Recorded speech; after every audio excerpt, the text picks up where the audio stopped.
Good morning, everyone. Glad to see you again on this Tuesday morning. I want to share just very quickly with you a devotion from Mark chapter 8, verses 34 through 38. When he had called the people to himself, with his disciples also, he said to them, "Whoever desires to come after me, let him deny himself and take up his cross and follow me.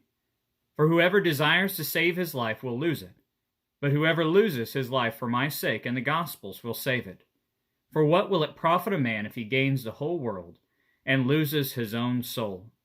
Or what will a man give in exchange for his soul?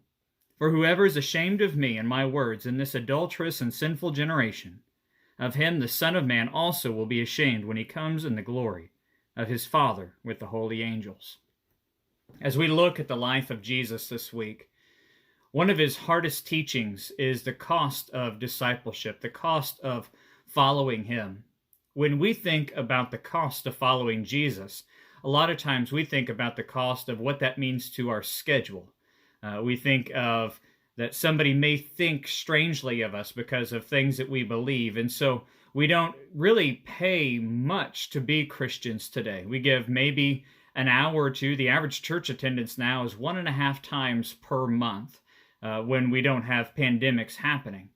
And when you think of that, we're really not paying any price whatsoever. We're just trying to tack a little something on to our lives. But in order to follow Jesus, he required everything from his followers. Listen to these words again. When he had called the people to himself with his disciples also, he said to them, "Whoever desires to come after me," in essence, whoever desires to be a follower of Christ, "let him deny himself and take up his cross and follow me." The idea here was of being willing to give one's own life day in and day out to follow Jesus. It's not as though Jesus arbitrarily says to do these things. What Jesus essentially does for us is commands us to be willing to do what he's already done for us.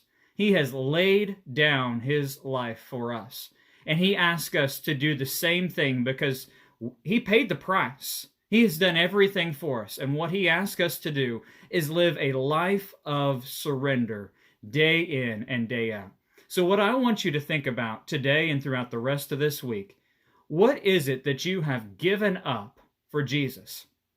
What is the price that you have paid for following Jesus? And what price are you willing to pay to follow him? And if you say, you know what, to be honest with you, I'm not really willing to pay anything, I'm not really willing to surrender any more than maybe I already have, then I want you to spend some time this week asking, am I truly saved? Do I fully understand what it means to follow Christ? Because the greatest thing that could happen this Easter season, even in the midst of this pandemic, is for someone who is lost to realize that they need to be found and to find the Savior who is willing to lay it down for them, and for them to be willing to lay it down for their Savior as well. Guys, I love you. I'm praying for you. Look for an opportunity to speak into the life of someone else this week and share with them the price that Jesus paid for them and the price that you are willing to pay for your Savior as well. I love you, and I'll see you guys tomorrow.